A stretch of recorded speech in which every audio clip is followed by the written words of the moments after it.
En 1897, au cœur des collines brumeuses de la Dordogne, là où les forêts épaisses étouffaient la lumière du soleil et où les chemins boueux semblaient avaler les voyageurs imprudents, se dressait le château de Belle-Ombre, une demeure isolée dont les habitants vivaient dans un luxe aussi ostentatoire que sinistre. Depuis des décennies, les habitants du village voisin de Saint-Roch chuchotaient des histoires sur la famille Delambre, une lignée d'aristocrates décadents dont la richesse semblait croître mystérieusement alors même que leurs terres se stérilisaient et que leurs alliances commerciales échouaient. Nul ne savait vraiment d'où provenaient les fonds qui entretenaient leur style de vie extravagant, ni pourquoi des voyageurs en route vers Bordeaux disparaissaient parfois après avoir accepté l'hospitalité du château. L'histoire commence une nuit d'automne glacial, lorsque Juliette Morel, jeune héritière désargentée d'une petite exploitation vinicole ruinée par le phylloxéra, épousa Adrien Delambre, le dernier fils du patriarche Auguste, dans l'espoir d'offrir un avenir plus stable à sa famille. Elle ignorait que ce mariage la lierait à l'un des secrets les plus macabres de la Troisième République.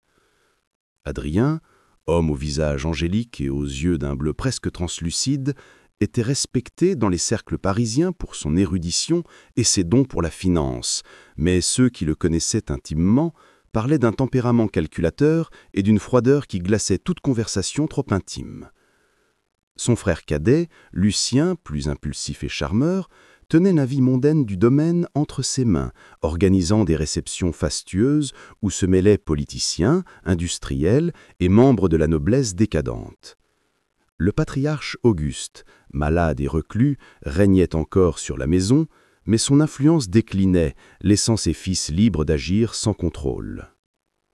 Juliette, qui avait grandi dans une atmosphère modeste, fut d'abord éblouie par la magnificence de Belle-Ombre, ses salons ornés de boiseries dorées, sa bibliothèque aux volumes anciens reliés de cuir, ses jardins géométriques taillés avec une précision presque militaire. Pourtant, derrière cette splendeur se cachait une tension sourde, comme une corde prête à se rompre. Dès les premières semaines de son mariage, elle remarqua les absences nocturnes d'Adrien, les conversations qui s'interrompaient brutalement à son approche, les zones interdites du château où même les domestiques n'osaient s'aventurer. Puis vinrent les disparitions. Un négociant en vin bordelais, un officier prussien à la retraite, une veuve italienne en pèlerinage vers Lourdes. Tous avaient passé une nuit à Belle-Ombre et aucun n'avait jamais été revu. Lors d'un dîner particulièrement tendu, Lucien, déjà ivre de cognac, proposa à son frère un pari qu'il qualifia de divertissement aristocratique, séduit à Juliette en moins de 15 jours. Il le fit avec un sourire insolent, levant son verre vers elle comme s'il lui proposait un toast empoisonné. Adrienne, au lieu de s'indigner, se contenta de hausser un sourcil, puis demanda calmement quelle mise accompagnerait ce jeu grotesque.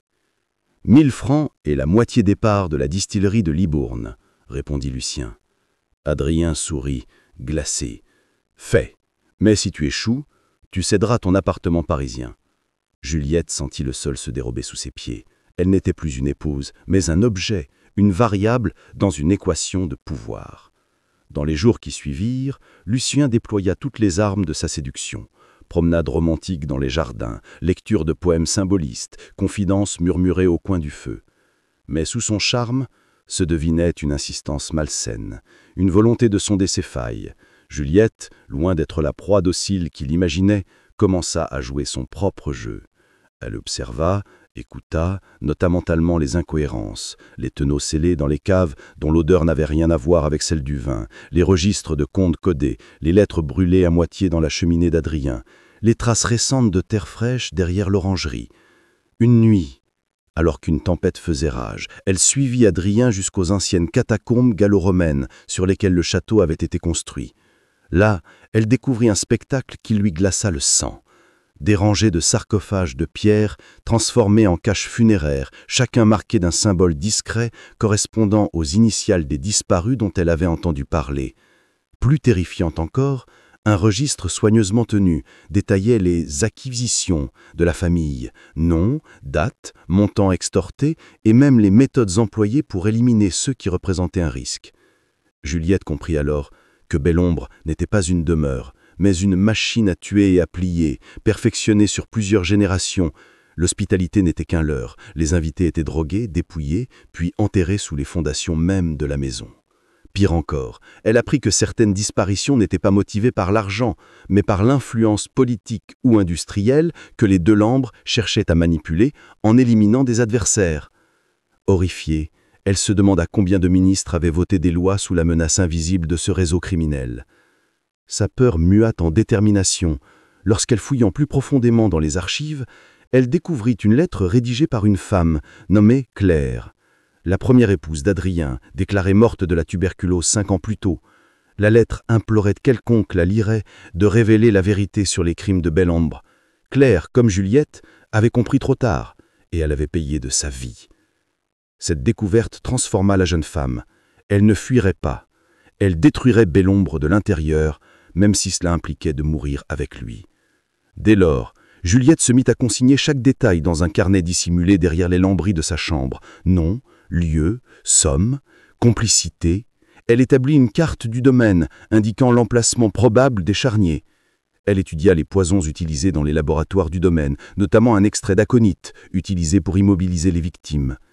Elle apprit comment l'intendant modifiait les registres municipaux pour couvrir les disparitions. Et surtout, elle observa Lucien, son impulsivité, sa vanité, sa dépendance au vin, et Adrien, sa rigueur, ses routines, son obsession du contrôle. Chaque faiblesse devenait une arme potentielle. Plus elle découvrait, plus elle comprenait que la famille Delambre n'était pas seulement un clan de meurtriers, c'était un système, une institution criminelle enracinée dans les structures mêmes de la société française de la fin du XIXe siècle. Et ce système, elle jurait de l'abattre, même si cela impliquait de devenir elle-même l'ombre la plus dangereuse de Belle-Ombre. L'hiver s'installa sur la Dordogne avec une brutalité presque symbolique. Comme si le ciel lui-même voulait sceller le destin de Belle-Ombre sous une chape de glace et de silence. Les forêts qui entouraient le domaine, jadis vertes et bruissantes, se figèrent dans une immobilité funèbre, et les rares visiteurs qui osaient s'aventurer jusqu'au château repartaient avec l'impression d'avoir franchi la frontière d'un autre monde. Un monde où le temps semblait suspendu, où les murs eux-mêmes murmuraient des secrets qu'ils préféraient ne jamais révéler. Juliette, désormais consciente de la véritable nature de son nouveau foyer, vivait dans un état d'alerte constant, chaque sourire fin, chaque baiser froidement calculé, chaque geste méticuleusement orchestré pour ne pas éveiller les soupçons d'Adrien ou de Lucien. Elle savait qu'une seule erreur, un seul regard trop insistant vers les caves ou une question mal formulée au sujet des comptes pourrait signer son arrêt de mort. Pourtant, son esprit n'était plus celui d'une victime. Elle était devenue stratège, manipulatrice, architecte de sa propre survie. La première étape de son plan consista à gagner la confiance absolue de Lucien, dont l'ego surdimensionné en faisait la cible idéale. Elle feignit un intérêt sincère pour ses poèmes décadents, rit de ses plaisanteries vulgaires, accepta ses promenades nocturnes au clair de lune, et laissa même entendre que son mariage avec Adrien n'était pas aussi heureux qu'il le paraissait. Lucien, convaincu de sa supériorité, tomba dans le piège avec la naïveté d'un enfant et commença à lui confier des détails qu'il n'aurait jamais dû révéler. Il lui parlait des transactions menées à Marseille, où les Dujouvelets étaient fondus et revendus comme pièces d'orfèvrerie artisanale. Il mentionnait des politiciens à Paris, dont la carrière reposait sur l'argent sale des Delambre. Il avoua même que certaines des victimes étaient encore en vie, retenues dans une ancienne forteresse abandonnée près de Bergerac, utilisées comme pions pour extorter des concessions commerciales à leur famille. Ces aveux, que Juliette consigna soigneusement dans son carnet secret, transformèrent son projet de vengeance en mission de justice. Elle ne voulait plus seulement détruire Belle-Ombre, elle voulait que chaque rouage de cette machine infernale soit exposé à la lumière, que chaque complice sente la morsure de la honte et de la loi. Pourtant, le danger s'intensifia. Adrien, plus froid, plus méthodique, semblait pressentir un changement dans l'équilibre du pouvoir domestique. Il se montra plus attentif, plus suspicieux, posant des questions insidieuses sur les activités quotidiennes de Juliette, sur ses lectures, ses promenades, ses conversations avec les domestiques. Il fit remplacer plusieurs serviteurs de longue date par des hommes silencieux, au regard dur, des hommes qui n'étaient pas là pour servir, mais pour surveiller. Juliette comprit alors que le temps jouait contre elle. Elle devait accélérer la cadence, rassembler les preuves nécessaires avant qu'Adrien ne décide de la faire disparaître comme tant d'autres avant elle. Une nuit, alors qu'une pluie fine battait les vitres de sa chambre, elle se glissa hors du lit conjugal et se rendit dans la bibliothèque, où elle savait qu'Adrien conservait ses documents les plus compromettants. Là, dissimulé derrière un faux panneau, elle découvrit un second registre, plus récent, plus détaillé, plus terrifiant encore que celui trouvé dans les catacombes. Il ne s'agissait plus seulement de meurtre pour l'argent ou d'élimination politique. Les Delambre étaient désormais impliqués dans un trafic à grande échelle de biens culturels, de secrets industriels et même d'êtres humains. Des noms de diplomates étrangers y figuraient, ainsi que des dates correspondant à des livraisons effectuées vers Londres, Bruxelles et Saint-Pétersbourg. Certaines entrées contenaient des initiales, accompagnées de sommes colossales, paiement pour le silence de fonctionnaires corrompus ou pour la disparition d'un témoin gênant. Ce registre était une bombe. Entre de mauvaises mains, il aurait pu faire tomber un gouvernement. Entre les siennes, il serait l'arme ultime pour anéantir Belombre. Mais chaque victoire rapprochait Juliette du danger.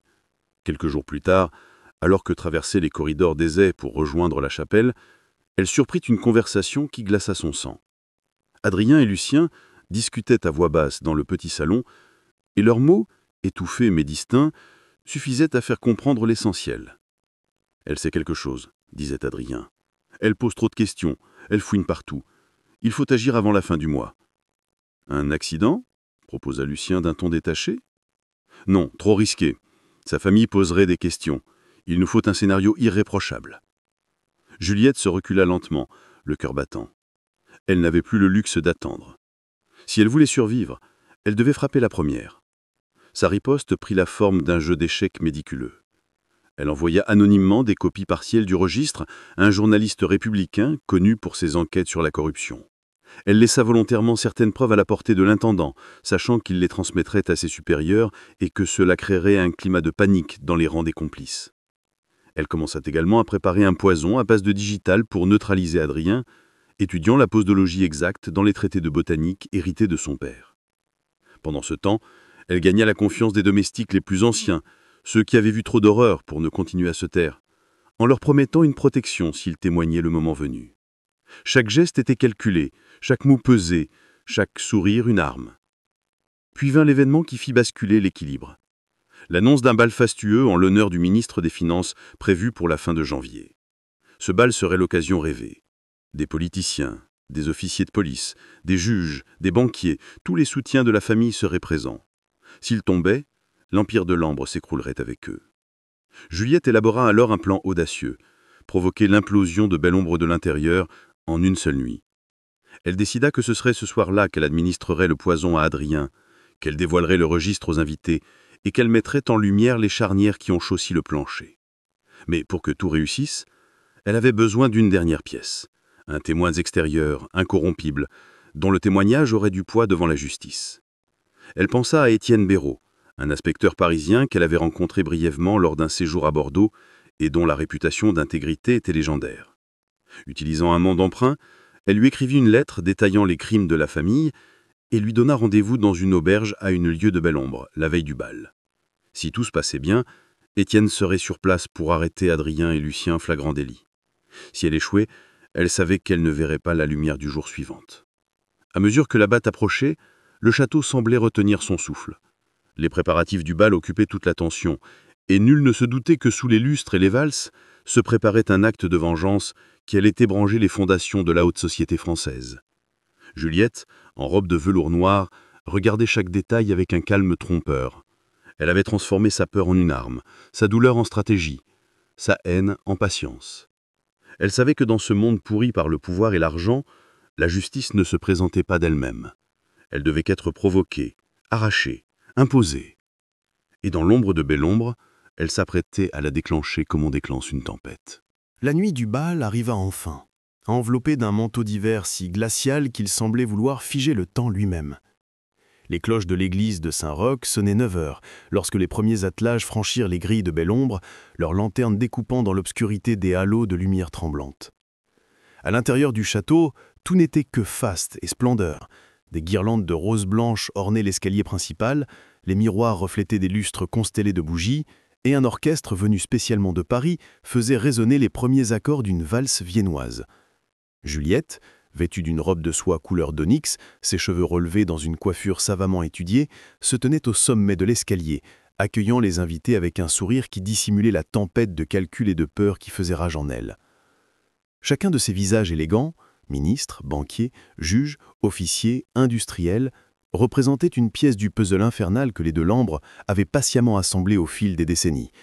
Certains étaient complices conscients, d'autres pantins manipulés par des dettes ou des secrets compromettants, d'autres encore simplement aveugles, profitant sans se poser de questions. Juliette les saluait tous avec une grâce impeccable, tout en gravant mentalement chaque détail de leur présence. Qui parlait à qui semblait nerveux, qui jetait des regards vers Adrien. Elle savait que, d'ici l'aube, cette assemblée ne serait plus qu'un champ de ruines politiques et sociales.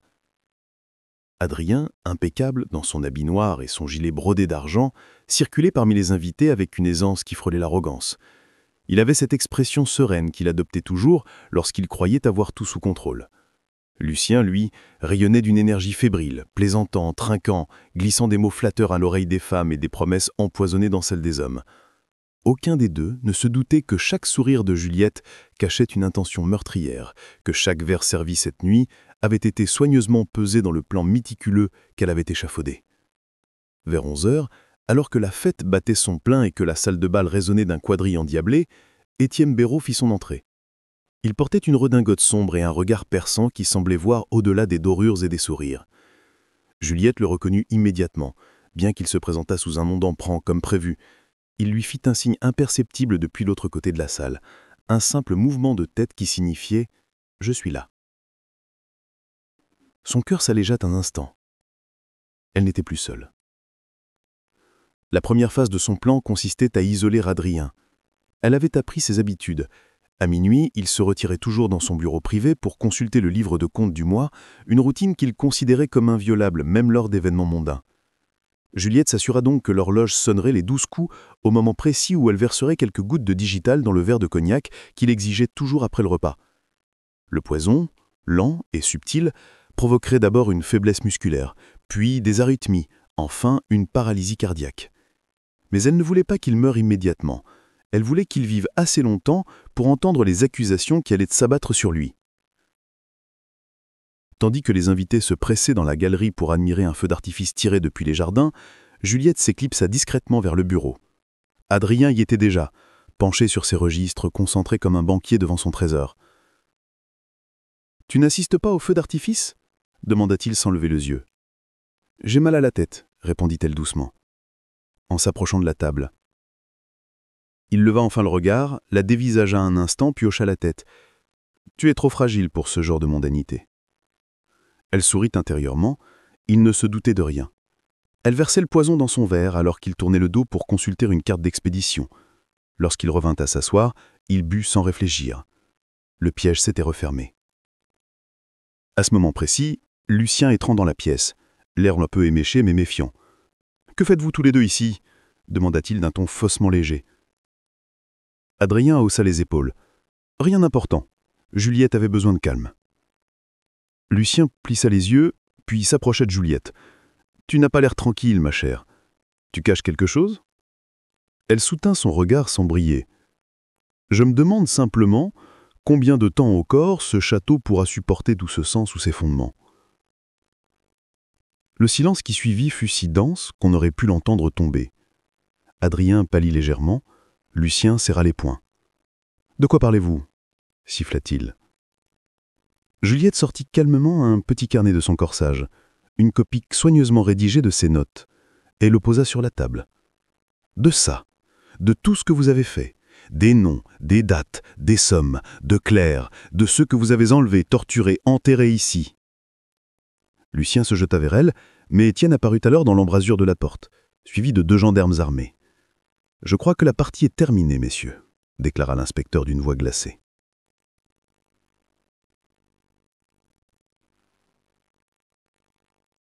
La scène qui suivit fut un chaos surréaliste. Les invités, alertés par les cris, affluèrent vers le bureau et furent accueillis par la vision d'Adrien s'effondrant lentement, incapable de comprendre pourquoi ses muscles refusaient d'obéir, tandis que Lucien, enragé, tentait de se débattre contre les officiers qui le menottaient. Juliette, droite comme une statue, observa la chute de l'Empire de l'Ambre avec satisfaction mêlée d'un profond dégoût. Des décennies de meurtres, de manipulation et de corruption s'effondraient en quelques minutes, non pas sous le poids d'une armée ou d'un tribunal, mais sous le poids d'une femme qu'ils avaient sous-estimée. Pourtant, même dans ce moment de triomphe, le danger n'était pas écarté. Plusieurs invités influents commencèrent à hurler exigeant qu'on mette fin à ce scandale, accusant Juliette de mensonge, certains tentant même de soudoyer les gendarmes sur place. L'inspecteur Béraud resta inflexible. Ce que nous avons trouvé dans les caves du château suffit à condamner 100 hommes, et ce n'est que le début. Les heures qui suivirent étaient un tourbillon d'arrestations, d'interrogatoires improvisés et de perquisitions. Les caves furent ouvertes devant les invités horrifiés, révélant les vestes mumifiées de ceux qui n'avaient jamais quitté Belle-Ombre. Les catacombes furent explorées, leurs murs gravés de noms effacés de l'histoire officielle. Dans une crypte scellée, on découvrit même une pièce emplie de portraits des victimes, soigneusement classés, comme si Adrien avait voulu immortaliser son œuvre criminelle. Mais au milieu de cette orgie de révélations, Juliette comprit que tout n'était pas terminé. Car si Adrien et Lucien tombaient, d'autres prendraient leur place. Les noms dans les registres, ministres, magistrats, financiers, représentaient une hydre dont les têtes repousseraient si on ne tranchait pas la racine. Et elle savait que la racine ne se trouvait pas seulement à Belle-Ombre. Elle se trouvait à Paris, dans les salons du pouvoir, dans les conseils d'administration, dans les loges discrètes où se décidaient les lois. Ce soir-là, alors que l'aube teignait le ciel d'un gris livide et que les gendarmes emmenaient les frères de l'Ambre enchaînés vers une prison de Bordeaux, Juliette prit une décision qui changerait sa vie pour toujours. Elle ne s'arrêterait pas. Ce qu'elle avait commencé ici, elle le terminerait, là où tout avait été conçu. Belle-Ombre n'était que la première bataille d'une guerre bien plus vaste. Et pour la première fois depuis des mois, elle ne sentit pas la peur, mais une liberté brûlante coulait dans ses veines. Elle avait arraché la vérité aux ténèbres et désormais, elle comptait l'exposer au grand jour. Le procès des frères de l'Ambre, ouvert à Bordeaux au printemps 1898, fit l'effet d'un cataclysme sur toute la France. Les journaux à grand tirage publiaient chaque jour des articles aux titres incendiaires « Le sang sous les roses »,« Le château de la mort »,« Grime d'État »,« La main invisible de Belle-Ombre ». Et les foules se pressaient devant le tribunal comme pour assister à un spectacle. Jamais dans l'histoire récente, on n'avait vu une affaire mêlant à ce point l'aristocratie, la politique, la finance et le crime organisé. Pourtant, derrière la façade d'indignation publique, Juliette savait que l'ombre des de l'Ambre s'étendait encore loin au-delà des murs du tribunal. Dans les salons dorés de la capitale, on complotait déjà pour minimiser les dégâts, pour étouffer certaines révélations trop compromettantes, pour sauver des réputations dont dépendait l'équilibre du pouvoir. L'acte d'accusation contre Adrien et Lucien ne couvrait qu'une partie de leurs crimes : meurtre, extorsion, enlèvement, corruption d'agents de l'État. Mais il taisait sciemment les noms de plusieurs ministres, de 3 magistrats et de 2 préfets directement impliqués dans leurs activités. Juliette, qui assistait à chaque audience dissimulée sous un voile noir, sentit grandir en elle une colère glaciale. Elle avait risqué sa vie pour que la vérité éclate, et voilà que la justice se contentait d'une version édulcorée, un récit calibré pour apaiser l'opinion publique sans renverser l'ordre établi. C'est alors qu'elle reçut une lettre anonyme déposée discrètement sous la porte de sa modeste pension bordelaise. Elle n'était signée que d'une initiale, V. Mais le contenu la fit frissonner. « Vous avez frappé à la porte. Voulez-vous l'ouvrir entièrement ? Rendez-vous au Café de la République, mardi, 19 h. » La curiosité l'emporta sur la prudence. Le soir venu, elle s'assit dans un coin discret du café enfumé et observa la salle. Un homme d'une 50aine d'années, vêtu d'un manteau usé et d'un chapeau élimé, s'approcha de sa table. « Madame Morel, ou dois-je dire Madame de l'Ambre ?» demanda-t-il d'une voix basse. « Je m'appelle Victor Lenoir. Je travaille pour un journal qui n'existe pas officiellement. Nous enquêtons sur les ramifications politiques de l'affaire Belle-Ombre, et nous pensons que vous êtes la clé. » Pendant des heures, ils parlèrent. Victor lui révéla ce qu'elle soupçonnait déjà. Belombre n'était que la partie visible d'un réseau tentaculaire qui liait les grandes fortunes industrielles au plus haut cercle du pouvoir républicain, des contrats publics truqués, des campagnes électorales financées par l'argent du crime, des lois écrites sur mesure pour protéger certains intérêts. Tout cela était relié, d'une façon ou d'une autre, aux Delambre. « Vous avez fait tomber la façade, madame », dit Victor en posant ses coudes sur la table. « Mais derrière, il y a une forteresse. Si vous êtes prête à aller plus loin, nous pouvons vous aider. » Juliette hésita. Elle avait déjà risqué sa vie une fois. Pourtant, une voix intérieure lui soufflait que si elle s'arrêtait maintenant, tout ce qu'elle avait fait n'aurait servi à rien. Elle accepta. Ce fut le début d'une alliance clandestine. Victor et son équipe, une poignée de journalistes d'investigation, d'anciens policiers et d'avocats idéalistes, mirent à sa disposition un réseau d'informations et de contacts. Ensemble, ils commencèrent à rassembler les preuves d'un scandale plus vaste, des lettres compromettantes, des comptes bancaires cachés en Suisse, des correspondances chiffrées entre politiciens et industriels. Tout cela, grâce à sa connaissance intime des affaires Delambre, devint leur informatrice la plus précieuse. Elle leur raconta tout. Les transactions passées avec les députés pour étouffer certaines affaires, les visites secrètes d'ambassadeurs étrangers, les noms codés dans les registres. Chaque détail était une pierre supplémentaire dans l'édifice de vérité qu'ils bâtissaient. Mais plus ils approchaient du cœur du système, plus le danger grandissait. Un soir, alors qu'elle rentrait chez elle, elle remarqua une silhouette la suivant à distance. Les jours suivants, elle trouva des messages menaçants glissés sous sa porte, puis ce fut un chat égorgé sur le seuil. Enfin, un soir de mai, un inconnu tenta de la pousser sous les roues d'une calèche. Elle échappa de juste, mais comprit que les puissances qu'elle affrontait n'hésiteraient pas à la faire taire. Victor lui proposa de quitter la France. « Vous avez déjà fait votre part, insista-t-il. Laissez-nous terminer. » Mais Juliette refusa catégoriquement. « Si je pars maintenant, ils gagneront. » Ce fut cette détermination qui la conduisit à Paris, au cœur même du nid de vipères. Elle s'installa dans un petit appartement du quartier latin sous un nom d'emprunt et continua à aider Victor depuis l'ombre. Ensemble, ils décidèrent de frapper un grand coup, publier un dossier explosif dévoilant les liens entre Belombre et le gouvernement. Ils prévoyaient de le diffuser simultanément dans plusieurs journaux radicaux et de le remettre à des députés de l'opposition prêts à exiger une commission d'enquête parlementaire. Mais leurs ennemis agissaient plus vite. 3 jours avant la publication prévue, Victor fut arrêté sous une accusation fabriquée de toutes pièces et emprisonné à la santé. 2 membres de son équipe disparurent, et Juliette reçut une lettre glaçante portant le sceau du ministère de l'Intérieur « Restez silencieuse ou votre passé vous rattrapera ». Elle comprit alors que la République elle-même était complice. L'État n'allait pas punir les Delambre, il allait les protéger pour se protéger lui-même. La colère qu'elle ressentit ce jour-là ne ressemblait à rien de ce qu'elle avait connu. Ce n'était plus la rage d'une victime, mais celle d'une combattante. Elle prit alors une décision radicale. Si la justice officielle refusait d'agir, elle créerait sa propre justice. En secret, elle contacta des cercles républicains radicaux, des anarchistes, des syndicalistes, des républicains d'extrême gauche qui voyaient dans l'affaire Belombre l'illustration de tout ce qu'ils haïssaient, l'alliance de l'argent, du pouvoir et du sang. À sa grande surprise, elles l'accueillirent comme une héroïne et lui promirent leur soutien. Leur plan était audacieux. Pendant la prochaine session parlementaire, ils feraient éclater un scandale public en distribuant des copies du dossier dans l'enceinte même de la Chambre des députés, tout en organisant une série de manifestations dans les principales villes du pays. Juliette devait jouer un rôle central. C'est elle qui apparaîtrait publiquement pour dénoncer les crimes, mettant sa vie en danger, mais forçant la presse à s'intéresser à son témoignage. Elle n'hésita pas. Sa vie n'avait plus de valeur si elle ne servait à montrer le sang de ceux qui se croyaient intouchables. Et c'est ainsi que le 14 juillet 1898, date hautement symbolique de la Révolution, elle entra pour la première fois dans l'hémicycle du Palais Bourbon, vêtue d'un simple tailleur noir, portant sous son bras un dossier capable de faire trembler la République jusqu'à ses fondations. Ce jour-là, Juliette Delambre cessa d'être une veuve vengeresse. Elle devint un symbole, l'ombre qui révélait la lumière, la voix qui dénonçait ce que tant d'autres taisaient.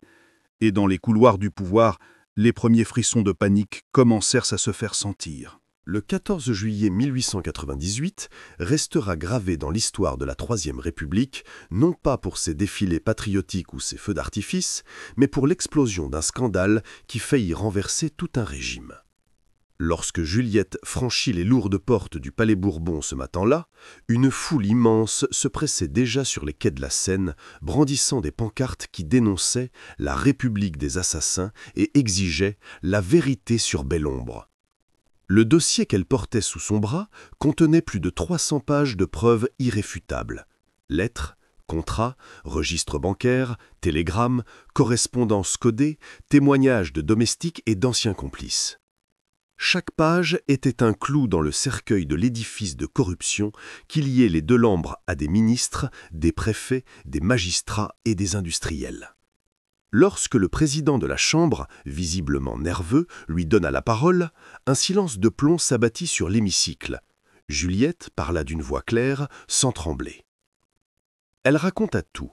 Les crimes commis à Belombre, les enlèvements, les meurtres, les disparitions, l'argent blanchi à travers des sociétés écrans, les lois votées sous la menace, les campagnes électorales achetées avec du sang. Elle cita des noms, donna des dates, lut des extraits de lettres signées de la main même de plusieurs députés présents dans la salle.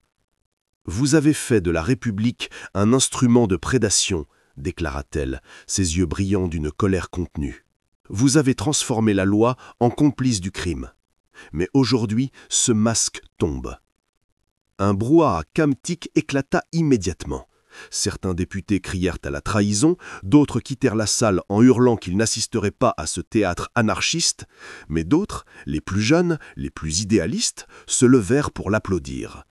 Le tumulte atteignit son paroxysme lorsqu'un député de la majorité tenta de l'accuser de mensonge et qu'elle répondit en brandissant une lettre signée de sa main, prouvant son implication directe dans une affaire d'extorsion liée à Belombre.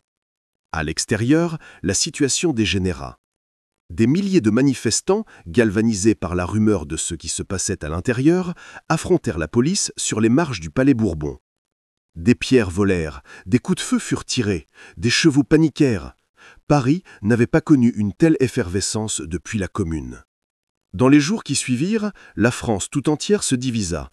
Les journaux républicains radicaux saluèrent Juliette comme « la conscience de la nation », tandis que les conservateurs la qualifièrent de sorcière manipulée par les ennemis de l'État. Des procès furent ouverts, des carrières brisées, des fortunes anéanties. 3 ministres démissionnèrent, 2 préfets furent arrêtés, et un ancien président du Conseil s'exila à Londres pour éviter la prison. Mais Juliette savait que tout cela n'était que la surface. Le cœur du système, celui qui liait le crime à l'État, restait intact, protégé par des réseaux d'influence bien plus puissants que ce qu'elle avait imaginé. Et ceux qu'elle avait défiés n'avaient pas l'intention de la laisser vivre assez longtemps pour partir un second coup. Une nuit d'août, alors qu'elle rentrait d'une réunion secrète avec Victor Lenoir, une explosion détruisit l'immeuble où elle vivait.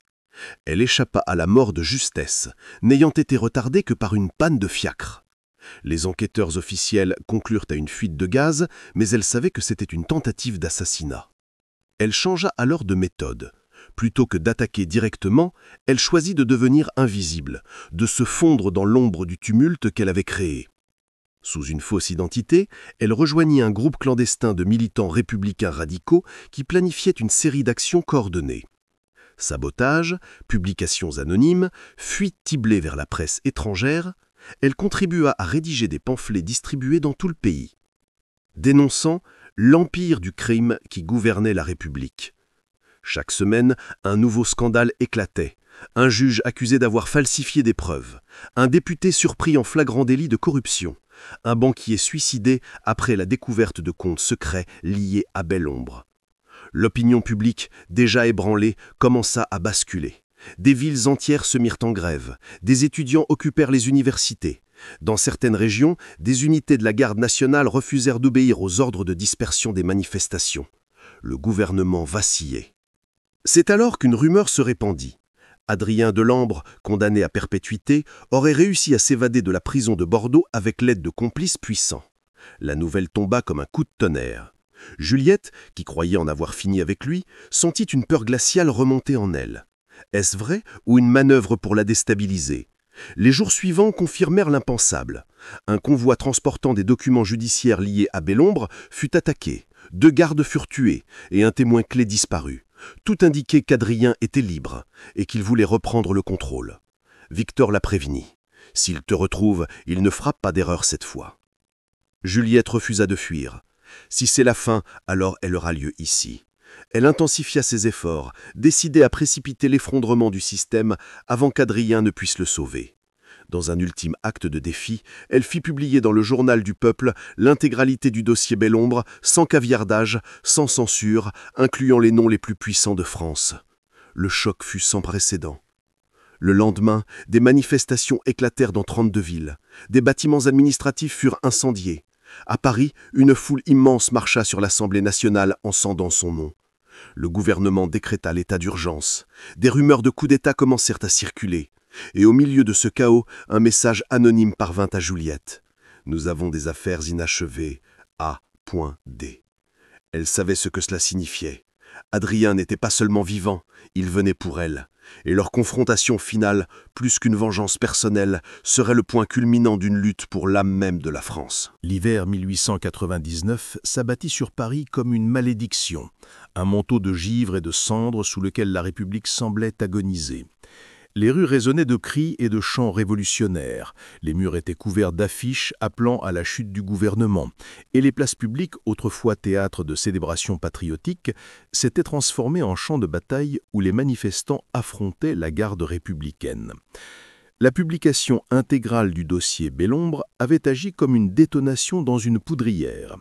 Tout ce que Juliette et Victor avaient prévu et redouté se produisait désormais. Le pouvoir chancela, les ministères tombèrent les uns après les autres, des procès s'ouvrirent à un rythme effréné et les journaux étrangers parlaient d'une seconde révolution française. Mais pour Juliette, tout cela n'était que toile de fond d'un drame bien plus intime. Adrien était libre et il la traquait. Chaque jour apportait son lot de rumeurs, un témoin assassiné dans une ruelle de Montmartre, un juge abattu devant son domicile, un imprimeur retrouvé pendu dans son atelier après avoir publié un pamphlet favorable à Juliette. Tout portait la marque d'Adrien, sa précision, sa patience, son sadisme. Puis, un matin de décembre, une lettre scellée d'un cachet noir arriva à son domicile secret. L'écriture, élégante et glaciale, ne laissait aucun doute sur l'expéditeur. Notre histoire ne s'achève pas dans l'ombre des tribunaux ni sous les cris de la foule. Elle s'achève là où tout a commencé. Je t'attendrai à Bellombre. Viens seul ou d'autres paieront le prix. A.D. Juliette resta longtemps immobile, la lettre tremblant entre ses doigts. Tout en elle criait qu'il s'agissait d'un piège, mais elle savait aussi que c'était la seule façon de mettre fin à cette spirale de mort. Elle accepta. 3 jours plus tard, elle quitta Paris sous une fausse identité, traversa la campagne en diligence et atteignit la Dordogne au crépuscule. Bellombre se dressait toujours, silhouette noire contre un ciel de plomb, bien que ses fenêtres aient été murées et ses jardins envahis par les ronces. L'État l'avait saisi après le procès, mais personne n'avait osé s'en approcher depuis. Trop de souvenirs, trop de fantômes. Elle entra seule, une lanterne à la main, chaque pas résonnant sur les dalles froides comme un écho venu d'un autre temps. Dans le grand salon, Adrien l'attendait. Il avait changé. Amaigri, le visage creusé, les yeux brûlants d'une haine presque inhumaine, il ressemblait moins à l'homme qu'elle avait épousé qu'à un spectre revenu d'outre-tombe. « Tu as tout détruit, dit-il d'une voix calme, presque douce.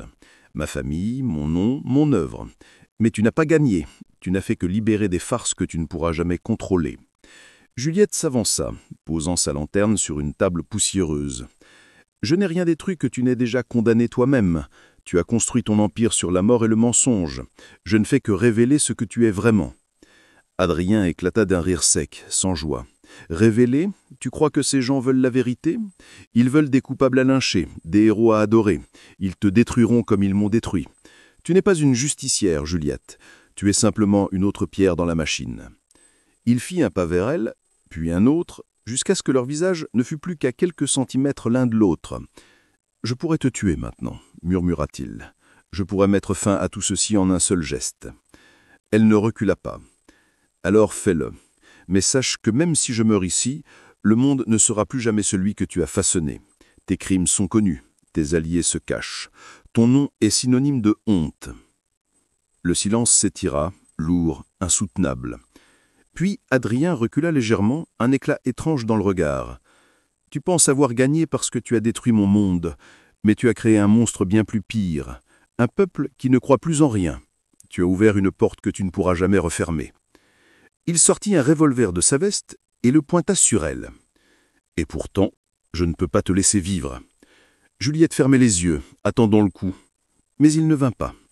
Un claquement sec retentit, suivi d'un souffle court. Lorsqu'elle rouvrit les yeux, Adrien tenait toujours l'arme, mais tourné vers lui-même. « J'ai préféré choisir ma fin, » murmura-t-il, avant d'appuyer sur la gâchette. Le bruit de la détonation résonna dans la salle vide, suivi d'un silence absolu. Adrien Delambre s'effondra, une expression étrange de soulagement sur le visage. Juliette resta longtemps immobile, incapable de bouger ou de penser. Il était mort. La figure centrale de tout ce cauchemar, l'homme qui avait détruit tant de vies, venait de mettre fin à la sienne. Et encore, elle ne ressentit ni joie ni triomphe qu'une immense lassitude. Elle passa la nuit entière à Belle-Ombre, errant dans les couloirs comme une âme en peine, visitant les pièces où tout avait commencé, la bibliothèque où elle avait découvert les registres, les caves où les victimes avaient été enterrées, la chambre où elle avait juré vengeance. À l'aube, elle quitta le château pour ne plus jamais y revenir. L'histoire pourtant ne s'arrêta pas là. Le suicide d'Adrien fit la une des journaux du monde entier et provoqua une onde de choc politique encore plus forte que son procès. Des centaines de nouveaux procès s'ouvrirent, des nouvelles révélations surgirent, et l'État, ébranlé dans ses fondations, fut contraint d'adopter une série de réformes majeures, contrôle plus accru des dépenses publiques, limitation de l'influence des grandes fortunes, création d'un corps d'enquête indépendant chargé de surveiller les activités gouvernementales. La loi Delambre, votée en 1900, devint l'un des textes fondateurs de la démocratie moderne française. Quant à Juliette, elle disparut des radars publics. Certains affirment qu'elle partit vivre en Suisse sous un nom d'emprunt. D'autres prétendent qu'elle rejoignit un réseau clandestin de journalistes en exil. Une rumeur tenace raconte qu'elle aurait été vue des années plus tard en Amérique du Sud, travaillant dans une mission pour orphelins. Personne ne sut jamais la vérité. Mais dans les cercles politiques et journalistiques, son nom continuait d'être prononcé à voix basse, avec un mélange de crainte et de respect. Elle n'avait pas seulement détruit une famille criminelle, elle avait exposé les entrailles pourries d'un système entier et inspiré une génération entière de citoyens à demander des comptes à ceux qui les gouvernaient. Belle-Ombre, laissée à l'abandon, tomba lentement en ruine. Les ronces envahirent les escaliers, les toits se frondèrent, et les murs, jadis symboles de puissance et de terreur, furent engloutis par la forêt. Mais certains soirs d'automne, les habitants de Saint-Roch affirmaient entendre porter par le vent un murmure qui résonnait à travers les pierres effritées, celui d'une femme qui avait défié l'impossible et changé le cours de l'histoire. Une légende naquit alors, celle de l'ombre de Belle-Ombre, non pas un spectre, mais une idée, un avertissement. Pour tous les puissants, aucun crime n'est éternel, aucune injustice n'est invincible, et parfois il suffit d'une seule femme pour faire tomber un empire.